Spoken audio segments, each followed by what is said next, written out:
Shalom, nous allons étudier le daf Kufiot Gimel, et donc le dernier daf de Masechet Sanhedrin, et nous reprenons au daf Kufiot Bet Amud Bet, 16 lignes à la fin, au niveau des 2 points, Trumot, Yirkevu. On nous explique encore une fois quel est le sort de chaque bien que l'on trouve dans une ville qui a fait Avodah Zara dans sa globalité, c'est-à-dire une ville dont la majorité des habitants a été entraînée par des Madichim à faire Avodah Zara, à pratiquer l'idolâtrie. Normalement, tout ce qui est halal, tout le butin doit être rassemblé dans la rue et brûlé, mais on a vu qu'il y a des exceptions. Et parmi celles-ci, Trumot, Yirkevu. Tout ce qui est Trouma, ce genre de prélèvement, Yirkevu, on les laissera pourrir, c'est-à-dire qu'on ne pourra pas les brûler. L'Agma se pose la question, Loshano et la Trouma via d'Israël. L'Agma nous dit qu'ici on parle d'une Trouma qui est dans la main du propriétaire de base, qui prélève. Avant Trouma via de Kohen, une fois que ça a été donné au Kohen, qui va démamoner ou Tisaref, puisque ça lui appartient, c'est brûlé. Donc la première logique de Rav Chisda est de dire que quand est-ce que la Trouma est protégée entre guillemets par son statut saint, c'est lorsqu'elle est dans la main du propriétaire d'origine. Il la prélève, c'est quelque chose de saint, c'est spécial, ça n'a pas encore été donné à un Kohen. Mais une fois que ça a été donné à un Kohen, ça lui appartient, plus personne ne peut la lui prendre, ça n'appartient pas à Dieu, ça appartient au Kohen. Et donc, ça appartient au Kohen, il faut la brûler, comme tout bien qui appartient à un habitant. La Gemara objecte Mativ Rav Yosef, c'est Rav Yosef qui objecte avec une halakha qui concerne le Maaser Sheni. Maaser Sheni, c'est un prélèvement que l'homme doit faire, sauf qu'au lieu de le donner à un Kohen qui aurait le droit de le manger, c'est lui-même qui aurait le droit de le manger, mais dans des conditions, c'est-à-dire en état de pureté à Jérusalem. Et donc finalement, la Gemara nous dit que ce bien-là, Maaser Sheni, a le même statut finalement que le bien d'un Kohen. Maaser Sheni, Vekidva Kodesh. Deux choses. Maaser Sheni, donc ces aliments-là de Maaser Sheni, et Kitva Kodesh et les écrits saints, donc les Mezuzot, les Sifrei Torah, les Tfilin, Iganzu. Nous dit la Mishnah, on doit les enterrer. Donc là aussi, on ne peut pas les brûler. Alors, Kitva Kodesh, on comprend pourquoi, mais Maaser Sheni, pourquoi pas. Donc, on dit, Maaser Sheni Biad Israël, qui est Trouma Biad Kohen Damé. Et pourtant, un Maaser Sheni qui est dans les mains d'un Israël, d'un juif normal, c'est pareil que la Trouma qui a été donnée à un Kohen, c'est mangeable. Vekatane, Iganzu, on voit là-bas que on doit l'enterrer. Et donc, tu vois bien finalement que même si l'aliment, ici Maaser Sheni, ou pareil pour la Trouma, est dans la main de celui qui peut le consommer, ça ne s'appelle pas mamonné, ça ne s'appelle pas que c'est à lui à 100%. C'est possible qu'il le mange, il a le droit de le manger, mais malgré tout, parce que c'est un statut de Maaser Sheni, et donc éventuellement ici de Trouma, c'est un statut qui lui échappe. Et donc, cette sainteté fait qu'on ne peut pas le brûler, puisqu'on voit bien que pour les Maaser Sheni, on demande à l'enterrer. Donc la Gemara corrige qu'elle dit Rav Chisda, il dit qu'on a du mal à interpréter, et la Hitma achi Hitma, s'il a dit quelque chose, il a dit cela. Amar Chisda loshano et la Trouma biat Kohen. Au contraire, quand est-ce qu'on dit justement qu'on ne peut pas les brûler, c'est quand c'est dans la main du Kohen, exactement l'inverse. Aval Trouma biat Israël, Tinaten et Kohen shiver acheret. Mais par contre, si c'est dans la main du Kohen, on la donnera à un autre Kohen dans une autre ville. Et donc du coup il y a bien une distinction entre la Trouma quand elle est dans la main du propriétaire et quand elle a été donnée au Kohen, mais pas comme on l'a fait jusqu'à présent, une autre distinction. Tant que la personne a fait le prélèvement, c'est de la Trouma. Dès que c'est de la Trouma, donc une alimentation normale, il faut la brûler. Dès qu'il a prélevé la Trouma, c'est un statut Kodesh, et donc on ne va pas la brûler. Mais comme ça n'appartient pas encore à un Kohen de la ville, à partir du moment où il a prélevé, ça ne lui appartient plus à lui, ça n'appartient pas encore à un Kohen de la ville, donc c'est entre les deux, on le sort de la ville et on le donne à un Kohen d'une autre ville. Par contre, s'il l'a prélevé, et qu'après l'avoir prélevé, il a donné à un Kohen de la ville, à ce moment-là, c'est déjà appartenant à un Kohen de la ville, mais comme c'est tout de même particulier, c'est saint, au lieu de le brûler, on va le laisser pourrir, comme on a vu pour Maaser Sheni, que l'on enterrait. Tnanatam reprend une Mishnah qui dit quoi? Issa shel Maaser Sheni ptura minachala. Une pâte qui est faite avec de la farine de Maaser Sheni, ptura minachala, est dispensée de prélever la chala. Divrei Rabbi Meir, Chachamim, Mechavim, selon Chachamim, c'est Chaya. Alors, maintenant, il y a Rav Chisda, Machloket, et Maaser Sheni Yerushalayim. La Machloket ici, elle est pour le Maaser Sheni qui est à Jérusalem. Pourquoi? Des Rabbi Meir, ça va Maaser Sheni Mamon Gavoahu. Rabbi Meir pense que le Maaser Sheni, ça appartient à Dieu, c'est l'argent du bon Dieu, Mamon Gavoa. Rabbanan, c'est vrai, Mamon Idioto. Et selon Chachamim, c'est l'argent d'un particulier. Et c'est pour ça qu'on a une marloquette. Est-ce que le Maaser Sheni qui est à Jérusalem appartient à Dieu ou appartient à l'homme? S'il appartient à Dieu, il n'y a pas de chala. S'il m'appartient, je dois prélever la chala. Aval Bigvoulin. Mais lorsqu'on est en dehors de Jérusalem, Divrei Akol, Patour. Selon tout le monde, c'est Patour. Pourquoi? Parce que tant que ce Maaser Sheni n'est pas à Jérusalem, il n'est pas consommable, donc il ne m'appartient pas. Et donc, la question va se poser, une fois que j'ai prélevé ce Maaser Sheni, que je vais à Jérusalem pour le consommer, une fois que je rentre dans Jérusalem, on peut commencer à considérer, selon certains, qu'il est à moi. Selon ceux qui pensent qu'il est à moi, je suis Khayab. Ce sont celui qui pense que ça reste la même chose. Je peux le consommer, mais ça reste la nourriture de Dieu que j'ai le droit de consommer. Et là-dessus, justement, on objecte. Mativ Rav Yosef. Maaser Sheni vekitva kodesh iganzu. Donc en fait, la halakha qu'on a citée ici n'est pas tellement liée à ce qu'on a vu, si ce n'est qu'on va utiliser notre Mishnah pour objecter. Donc, l'Agma nous dit maintenant que Rav Yosef objecte. Maaser Sheni vekitva kodesh. Donc le Maaser Sheni et les écrits saints. Iganzu doivent être enterrés, ce qu'on a vu dans notre Mishnah. Bema Askinan, de quel cas parle-t-on? Il est ma Yerushalayim, si on parle qu'on est à Jérusalem, Miavai, Ayrani Dachat. Est-ce que Jérusalem peut être une ville Anidachat? Impossible. Be'atania, on a vu dans une braïta, on l'a vu il y a quelques semaines, à Sarat Varim Nemo Yerushalayim. Il y a 10 choses que l'on a dit à propos de Jérusalem, donc 10 particularités. Et et en voici une.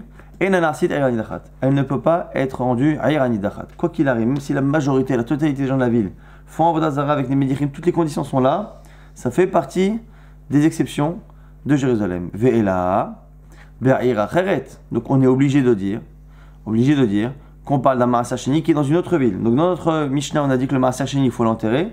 Ça ne peut pas se passer à Jérusalem, ça se passe forcément à l'extérieur. Ve'askoa, alors du coup, ça appartient à une autre ville. Ve'askoa les Gava. L'Agma propose de dire que ça vient d'une autre ville, qui était El Ayrani Dachat. Et après, ça a été rentré à Jérusalem. L'Agma dit, mais si c'est cela, là non plus. Ha, katuhu mechitzot, on a un principe. C'est que les mechitzot, les murailles de Jérusalem, protègent le bien. Donc si on a un bien qui vient d'une ville Ayrani Dachat, donc qui appartient à quelqu'un qui est de cette ville, et donc qui devrait être brûlé. Si ce Maaser Sheni est arrivé à Jérusalem, une fois qu'il est arrivé à Jérusalem, les murailles le protègent. Elle a là, Bigvoulin, elle va dire quoi? Bigvoulin, c'est à l'extérieur.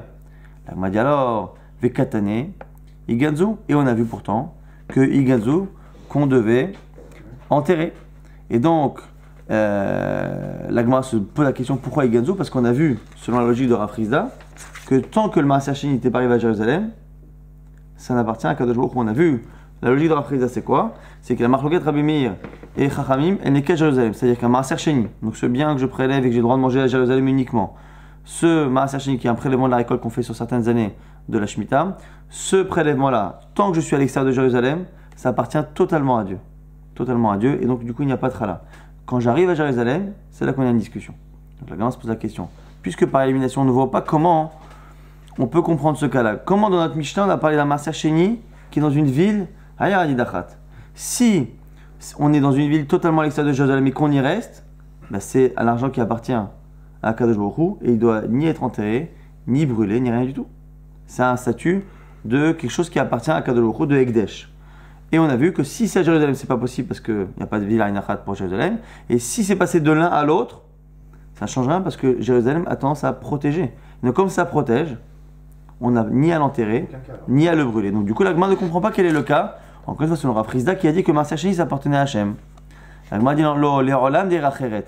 Non, ça vient d'une autre ville, Ve'askoa les Gavag, et on a fait rentrer à Jérusalem. Achabima Askinan, Shenitma. L'Agma dit c'est un cas où la nourriture est devenue impure. Et comme la nourriture est devenue impure, ça a perdu sa capacité à être protégée, donc du coup, il faudra l'enterrer. La Gemara dit, attends. Le Pirkei, on n'a qu'à, à ce moment-là, racheter. Lorsqu'on a un Maaser Sheni qui est impur, on peut transposer le statut de Maaser Sheni sur autre chose, sur de l'argent, et après, on consomme ce bien-là. Le Maaser Sheni ne doit pas être consommé en état quand il est impur, mais si on transpose le statut sur un autre, celui qui était impur et qui était Maaser Sheni pourrait être mangé comme de la nourriture classique. Rabbi Elazar nous dit, d'où on sait que le Maaser Sheni qui est impurifié chez Podinoto, à Philo qu'on peut le racheter, donc le transposer même à Jérusalem, c'est marqué dans la Torah, au sujet justement du Maaser Sheni, lorsque la route sera trop longue, kilo tuchal c'est eto, et que tu ne pourras pas, normalement, c'est le transporter. Mais la Gemara ici, et la Torah dit là-bas, venatata ba kesef, et tu rachètera avec de l'argent. Et là-bas, la Gemara nous dit ici, le en se'et et la achila.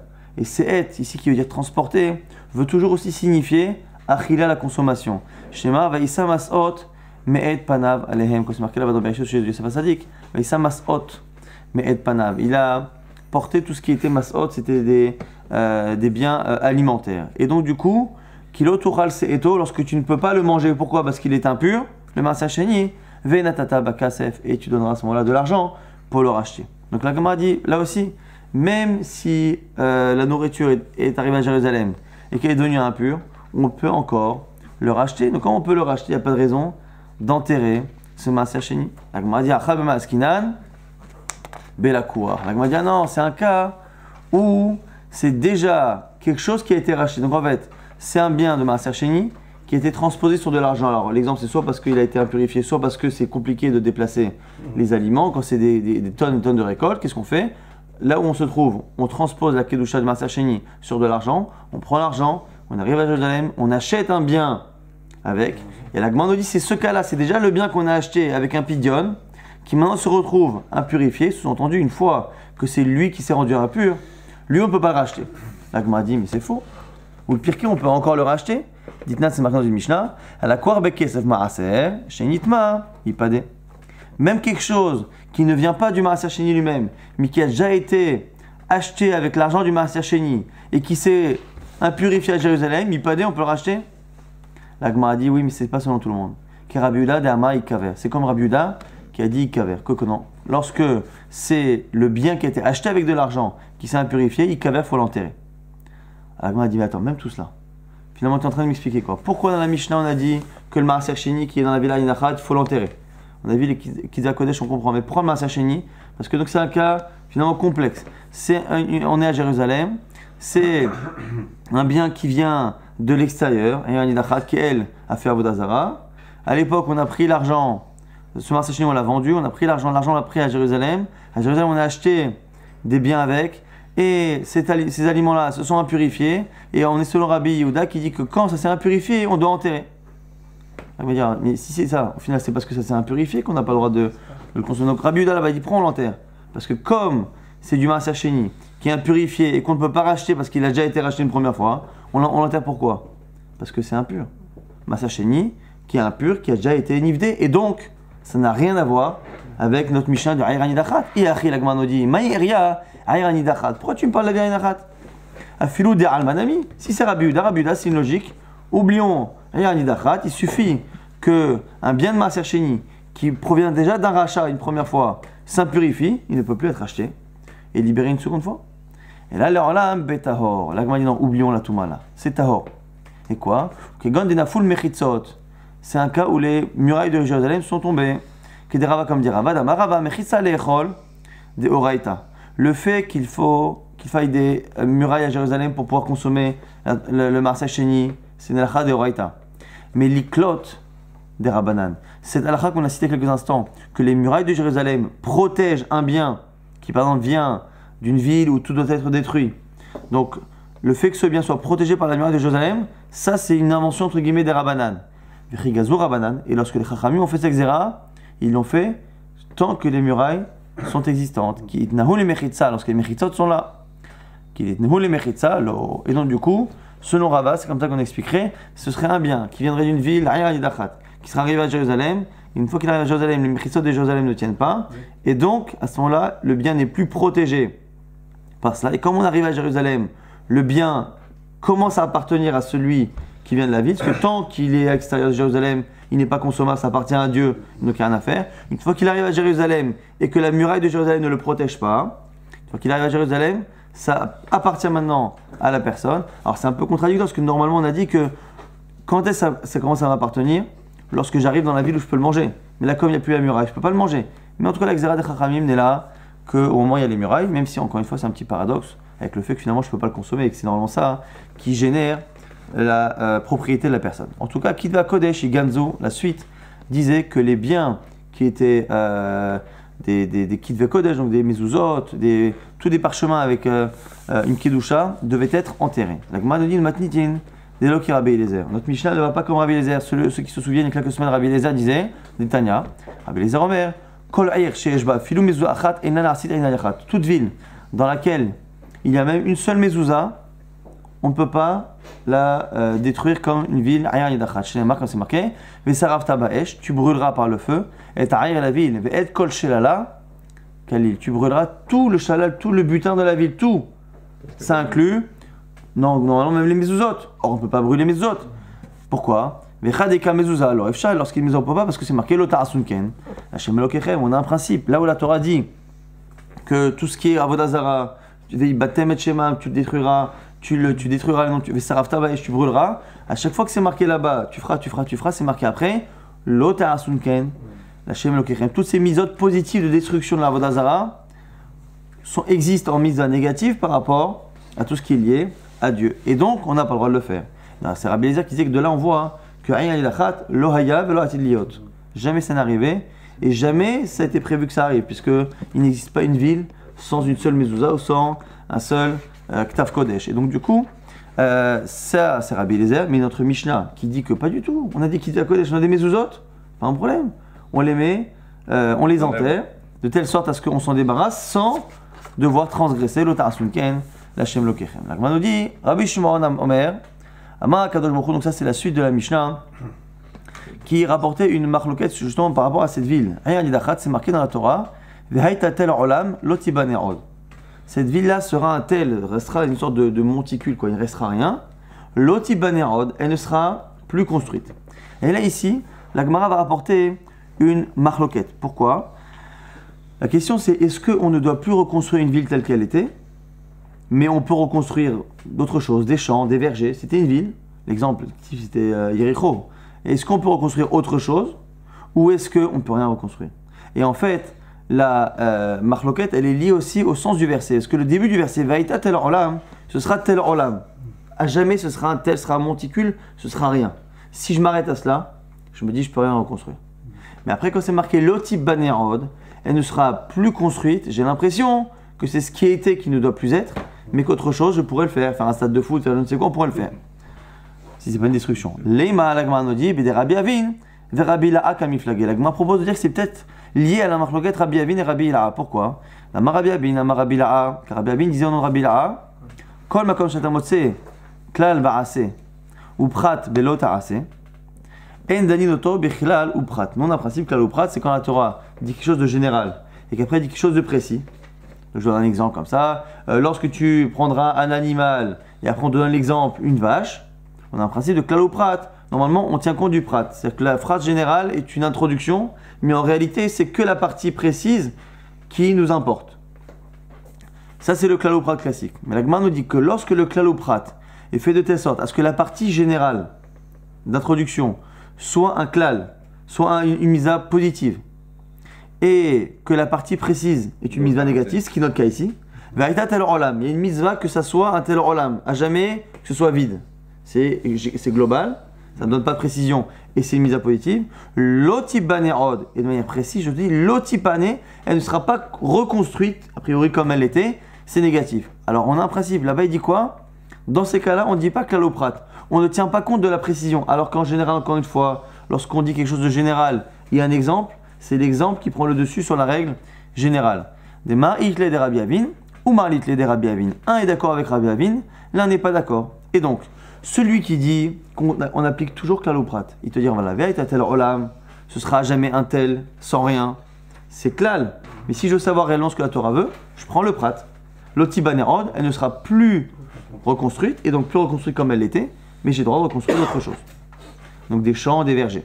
Ça, c'est celui qui applique le klal ou prat partout, mais Rabbi Avin, celui qui pense comme Rabbi Avin, dira non.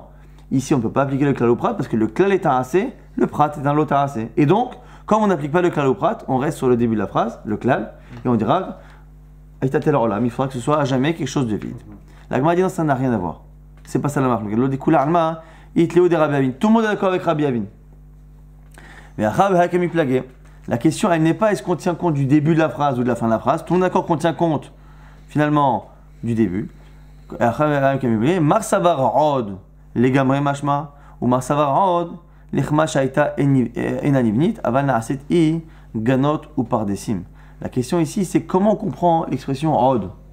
Est-ce qu'elle ne sera plus construite, ou est-ce qu'elle ne sera pas construite encore, ou quelque chose dans le genre. On a ici une nuance entre l'Otibane Od, est-ce que c'est une question de temps, à jamais, elle ne sera plus jamais construite, ou est-ce que Od, c'est par rapport à ce que c'était. Od, ça veut dire encore. Mais est-ce que ici encore, c'est pour dire l'Od, ça veut dire jamais, et donc plus jamais, c'est veut dire que tel olam, le tel olam, il sera à jamais, ou est-ce que c'est pour dire, pour limiter, pour dire justement que le côté éternel de l'interdit de reconstruire, il est que par rapport à ce qui était déjà. Donc Od, comme c'était non, mais quelque chose de nouveau, Ganot ou par des signes serait autorisé. Tanora Banan, Ayuba Ilanot, Tlushim Asurim, Mechobarim Mutarim. Si dans la ville d'Anilachat, il y a des arbres, si les arbres sont déjà coupés, c'est interdit. Mechobarim, s'ils sont encore au sol, c'est autorisé. Veshaïl Acheret, si c'est bien d'une autre ville, Ben Tlushim, Ben Mechobarim, Asur. Dans les deux cas, c'est interdit. La Gemara explique, Maïa Acheret, c'est quoi Yacheret? Amar Afriza, la Gemara nous dit, c'est Yericho. Jéricho. Yertiv, Aïta Ha'ir, Cherem, Yivechol Asherba. La ville sera Cherem, elle et tout ce qu'il y a dedans. Donc enfin, on est en train de faire une distinction entre ce qu'on appelle Ha'ir Anidachat et Yericho, qui a un statut de Cherem encore plus chamour. Une ville Anidachat, on fait une distinction. Tout ce qui est interdit, c'est ce qui appartient aux gens. Et donc ce qui est déjà déplaçable, ce sont les troncs qui sont déjà coupés. Mais un arbre qui fait partie de la terre ne doit pas être détruite, la terre en elle-même, le sol. Et l'arbre fait partie du sol. La seule ville qui serait une exception, c'est pour ça qu'on dit, mais l'autre ville ou une autre ville, on détruit tout, c'est Yericho qui a un cherem qui est bien plus strict que les villes Anidachat. Vaishba, alors justement, comme c'est le sujet, Vaishba Yoshua Bata, il est mort. Yoshua Binoun a juré et a fait jurer tout le monde à ce moment-là en disant Aro Ra'ish, maudit soit l'homme, l'ifne Hachem devant Hachem, Hashayakum qui se lèvera, ou Bana et Ta'ir Azot et Yericho qui construira cette ville, virgule, Jéricho. Et il faut ici bien faire attention au fait qu'il dit cette ville et Jéricho comme si c'était deux choses différentes. Au niveau du pshat, c'est une répétition, mais il faut comprendre. Et comment on le maudit? Bifroro Isadena, il va la construire avec son aîné, son fils aîné, ou Ta'iro avec son puiné ou son dernier enfant, Yativ Delata, il fixera les portes. Comme si finalement le fait de mettre, ici Isadena, c'est le fait de renforcer la muraille, il le fera au prix du sang de son fils aîné, et les portes au prix de son fils un peu plus jeune. C'est une manière de dire qu'il perdra ses enfants, celui qui construira la ville de Yericho qui a été détruite et conquise par Yoshua Binoun. Et justement par rapport à cela, on a une braïta Tanya, Lo Yericho al Shem Ha'ir Acheret, Velo Ha'ir Acheret al Shem Yericho. On n'aura le droit ni de construire Yericho et de l'appeler d'un autre nom, ni de construire une ville à l'autre bout d'Israël et de l'appeler Yericho, d'où on le sait. Dirti Ivana Chiel Bet Aeli et Yericho. Là-bas on dit que Chiel, c'est un roi, genre Bet Aeli, la maison de Eli là-bas, et Yericho, il a construit Yericho. Ba Aviram Bechoro Iseda, ou Visgou Tsaero, Itzid Elatea. Et justement avec son fils Aviram, il a construit la ville à la perte de son fils. Ou Bisgouv Tsaero avec son fils Segouv qui était le plus jeune, Itzid Elatea, pareil. Donc il a eu exactement la malédiction. Et là-bas, on apprend que c'était pas la ville de Yericho qu'il a construite, mais une autre ville qu'il appelait ainsi. Et dans tous les cas, c'est quelque chose qui est lié à la dracha qu'on a vu tout à l'heure. Il a dit malheur à celui qui a Koumubana, qui se lèvera et qui construira, et Ta'ir Azot, cette ville. Donc cette ville, il ne faudra pas qu'elle soit construite, même si elle ne s'appelle pas Yericho, il ne faudra pas la construire. Et il ne faudra pas construire non plus de Yericho. Pas d'Yericho ailleurs, et aucune ville d'un autre nom ici. Au passage, la Tanya Bavira Bechoro Racha, Lo Yalo Lilmod, Misgou Tseiro, Ayalo Lilmod. La Gemara nous dit dans une braïta que quand il a perdu son premier fils, Aviram Bechoro, son aîné qui était Racha, Lo Yalo Lilmod, il aurait pu comme ça encore ne pas comprendre. Parce qu'encore une fois, c'était pas évident à son époque que l'interdit était de construire même une autre ville qui s'appelait Yericho dans le Pshat. Dans le Pshat, a priori, on a maudit celui qui reconstruit la ville détruite, pas une ville homonyme. Donc la Gemara nous dit que tant qu'il perdait son premier fils Racha, on pouvait comprendre qu'il ne comprenne pas la punition. Bisgouf Tseiro, Ayalo Lilmod, mais par contre avec Zgouf, son fils plus jeune, il aurait dû comprendre. Alors la Gemara dit attends, mais alors selon certaines Marot, même Zgouf on l'appelle Racha. Donc la Gemara dit Aviram ou Zgouf, Maya Avoud, les pauvres, qu'est-ce qu'ils ont fait Aviram et Zgouf, on n'a pas vu qu'est-ce qui méritait ce statut-là. La Gemara dit non, il faut corriger. Chikama, Aviram Bechora Ayalo Lilmod, le Otoracha Bisgouf Tseiro. En fait, il faut dire que le mot Racha revient non pas sur Aviram et sur ses gouffres, mais sur le père. C'est-à-dire que ce Riel, le père, le rachat, pouvait ne pas comprendre la mort d'Aviram, son aîné, mais lorsque c'est arrivé avec Zgouv, c'est pareil. La Gemara dit Mimeshma shenema b'Aviram bechoro et nyoda shezgouv tseiro, puisqu'il a un fils aîné, Aviram. Est-ce qu'on ne sait pas que Zgouv, l'autre, est forcément plus jeune, puisque le premier c'est l'aîné, donc les autres sont tous plus jeunes. Alors pourquoi avoir précisé Zgouv le plus jeune? Mais la Med, qu'il a perdu tous les enfants entre l'un et l'autre, et que Zgouv c'était finalement le Benjamin de la famille, et qu'il a perdu du premier au dernier. Parce qu'il a reconstruit une ville qui s'appelait du nom de Jéricho, qui c'était une manière finalement de laisser un souvenir. Jéricho ne devait pas rester dans le souvenir, ni physiquement à l'endroit avec un autre nom, ni ailleurs avec le même nom. Oui. Donc la Gemara maintenant nous explique une histoire justement qu'il y a ça. Achav, le roi d'Israël, Shushbine Hava, il était proche de Riel, celui qui a reconstruit Jéricho. Ataïhu, Veliaou le Mishal, Bishlama, Betmaya, il est venu rendre visite dans la maison de deuil à justement Riel qui avait perdu au moins ses deux fils. Selon le dernier avis, on a vu tous ses fils. Yativ et Kama, Dilma Kimelat Yoshua. Alors, regardez, Achav, on a vu, Achav, c'était pas un idiot. Hein. Achav dit à Eliaou un avis, donc c'est le premier qui comprend ça. Il dit quoi? Kimelat Yoshua, peut-être que lorsque Yoshua a maudit, Achilat, c'est peut-être comme ça qu'il a maudit. Lo yiricho al shay maracheret, velo yiracheret Hashem yiricho. Peut-être que dans la klala du Yericho que Yoshua Avinu avait fait, et que tout le monde avait compris comme étant lié à l'endroit même, peut-être qu'il a maudit à la fois celui qui construirait l'endroit et à la fois quelqu'un qui donnerait le nom ailleurs. Peut-être. On a dit non, alors. Une idée de génie. Amarle, Eliaou lui dit, tu as raison. Donc vous voyez, Achav a bien compris. Amarle, regardez maintenant la suite. Ashta, levata de Moshe lo mekaima. Dis-moi maintenant, toi Eliaou, tu crois à ce que je viens de dire? Bon. Si déjà les malédictions de Moshe Rabbeinu ne marchent pas, pourquoi dire-t-il? C'est marqué hein, dans le schéma. Dans le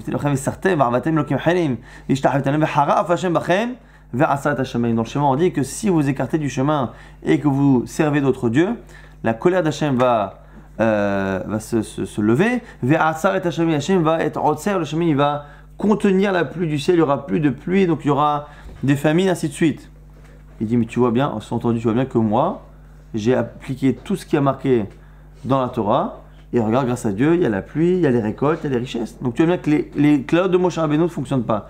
Tu vas pas me faire croire que ce que je viens de dire c'est vrai, que la klala de Yoshua Binu fonctionne. Va où Gavra? Et moi, donc, c'est lui, il parle de lui à la troisième personne, le syndrome Alain Delon. Au Kimle Avoda Kochavim Akol Telem Atelem. Moi j'ai fait Avoda Zara, j'en ai mis sur chaque endroit du territoire. Le Shavik Le Mitra, des Misgalé, tu vois bien que la pluie ne s'arrête pas. Donc les Vata de Yoshua Talmidé Mekaima, tu vas me dire que l'élève de Moshe Rabbeinu, sa klala va marcher plus. Tout de suite, Miyad, va Yomer Eliaou Atishbi Mitoshavek Gilad. Tout de suite. Eliaou a dit à Achav, Hay Hashem Elokei Israël, Asharmata Lefanav, Imiyet Alomata. Je jure par le nom d'Hachem qu'il n'y aura plus, justement, de pluie et de rosée. Baerachame, va bouler, Iklida de Mitra, Vekam ve Azal. Et après, il a demandé, il fait une fila, il y a eu un tout petit peu, mais globalement, ça s'est fermé. Vaïd, Vara Hashem Elav les morts, Lech Miseo Panita Lecha, du coup, comme il a provoqué la famine, Hachem lui a dit à Eliaou, écoute, il faut que tu ailles te cacher à côté du fleuve là-bas, Nachal Kerit. Alors, et les corbeaux lui apportaient le matin du pain et de la viande. Depuis le palais où là on tuait les animaux pour Achav. À un moment donné, comme il n'y avait plus de pluie, même le fleuve s'est asséché. Parce qu'il a vu justement qu'il y avait un tsar dans le monde. Hachem est parti dire à Eliaou, Kumler, Tsarafata, tu vas là-bas voir une femme, une almana qui va te nourrir. À ce moment-là, le fils de cette femme-là est tombé malade. Et Eliaou Navi a demandé les clés de Triat Ametim. Alors, de la résurrection des morts. Amra lui a dit, normalement, il y a trois clés, trois choses importantes qui ne sont pas données à quelqu'un. Shel Chaya, de celle qui fait enfanter les femmes. Shel Gshamim, de la pluie. Shel Triat Ametim. Alors, il lui a déjà donné la pluie à Eliaou. S'il lui donne deux, la Gemara dit Yom Rouge Taim, Be'ad Talmid, Ve'echad Be'ad Rav. Les gens vont dire quoi? Il y a deux clés qui sont chez l'élève, chez l'homme, et il reste qu'une chez Hachem, Bechad Biadarav, a été Ha Veshakil Hay. Il lui a pris la clé de la pluie et il lui a donné celle de Tret Hametim. Dire-t-il, quand c'est marqué là-bas, Lech Erael Achav Vetena Matar Alpene Adama, va voir Achav et je vais donner la pluie. De l'envoi que Eliaou n'avait plus la possibilité de remettre la pluie qu'il avait fermée. Daracha au Galila, donc au Galila là-bas, il a dit Kameh der Afrida don Achrizda. Machal d'Eliaou Lema Davar Domé. À quoi ça ressemble cette histoire de Eliaou Navi? Les Gavra détarqué les galets. Un homme qui a fermé la porte de chez lui, Ve'abdel et Mafteché. Après, il a perdu la clé. Donc, il s'est retrouvé enfermé à l'extérieur à cause de lui-même. C'est un peu ça. Eliaou Navi a fermé la pluie, mais après, on lui a enlevé les clés, donc il ne pouvait pas. Darash Rabbi Yossat Tzipporé. Rabbi Yossat Tzipporé a dit Abba Eliaou Kapdan Haya. Il dit Abba Eliaou, donc c'est Eliaou Navi, il est entre guillemets susceptible. Pourquoi? Parce que depuis qu'on a été doré justement cette histoire qu'il a fermé et qu'il a perdu la clé, il ne vient plus étudier avec moi. Alors, Ravagil et Mitegabé, la grande nous dit qu'il avait l'habitude d'Eliaou Navi d'étudier avec Rabbi Yosef Galili. Et depuis ce jour-là, il n'est pas venu pendant 3 jours. Alors, lorsqu'il est venu, il lui a dit Amarle, Amaïlo Atama, pourquoi mon maître n'est-il pas venu? Alors, il dit Amarle, Kabdan Karitli, parce que tu m'as appelé Kabdan, tu as dit que j'étais susceptible. Amarle lui a dit Hadekaman, des kakapinma. Il dit mais c'est vrai, mais au final, tu vois bien que c'est vrai, parce que non seulement tu n'es pas venu quand on a dit ça, mais en plus une fois qu'on a dit ça, tu n'es pas venu. Donc celui qui se vexe qu'on lui dit qu'il est susceptible, c'est qu'en général il a bien prouvé qu'il l'était. Donc voilà, c'était un peu ça la discussion un peu surréaliste entre Rabbi Yossé et Eliaou Navi. C'est marqué dans la Mishnah, on avait dit qu'il ne faut pas que tu gardes en toi et que s'attache à toi une partie du kherem, du butin qui est kherem. Là on apprend que Kozma Chareshaim Barolam, tout le temps où il y a des Rechaim dans le monde, il y a la colère dans le monde. Maï Rechaim, c'est qui les Rechaim? Amar Yosef, Ganavé, ce sont les voleurs, donc il ne faut pas voler ce butin. Et on termine Talmud Rabbanan avec quelque chose qu'on avait vu aussi il y a quelques semaines. Racha Balaolam, lorsqu'un Racha arrive dans le monde, Haron Balaolam, la colère vient dans le monde. Shinemar, Bevo Racha, Bagambouz, Vaim Kalon, Herpa. Lorsqu'un Racha vient, il y a la honte, Bouz, Kalon, Herpa, il y a tout ce qui est lié comme ça à ce qui est mauvais vis-à-vis de Kadosh Baruch Hu. Racha Aved Minarolam, Tova Balaolam. Lorsqu'un Racha quitte ce monde, c'est du bien qu'il fait au monde chez les Mar, Avod Rechaim Rina. Il y a une joie, presque un chant lorsque les Rechaim quittent ce monde. Tzadik Niftar Minarolam, lorsqu'un Tzadik quitte ce monde, Ra'a Balaolam, c'est l'inverse, c'est du mal. Chez les Mar, Tzadik Avad Ve'en Ish Sam Alev. Lorsqu'un Tzadik quitte et que personne fait attention, Manche Hesen Esafim. Ve'en Mevin Ki Mipna Ra'an Esaf Tzadik. Le verset de la Batamine dit que c'est à cause du mal que le Tzadik part. C'est un mal que le Tzadik part. Tzadik Balaolam, lorsqu'un Tzadik arrive, Tova Balaolam, c'est au contraire un bien qui arrive dans le monde chez les Mar, comme c'est marqué pour Noach. Ekra et Shemo Noach. Les morts, on l'a appelé Noach, et tout de suite, c'est lui qui va nous conforter, nous consoler de nos actions et du mal que l'on fait. On a terminé ce périple de Kol Israël et Shelem Hamlama, ou Slikala. On a terminé Baruch Hashem Masechet Sanhedrin, et quelques mots de la Masechet suivante, Masechet Makot, que nous commencerons si Dieu veut demain. La première Mishnah de Masechet Makot, on parle dans Masechet Makot de Adim Zomemim, donc des témoins qui ont accusé à tort quelqu'un et à qui normalement on devrait appliquer la chose qu'ils ont cherché à faire appliquer à la personne qu'ils ont accusée de manière mensongère.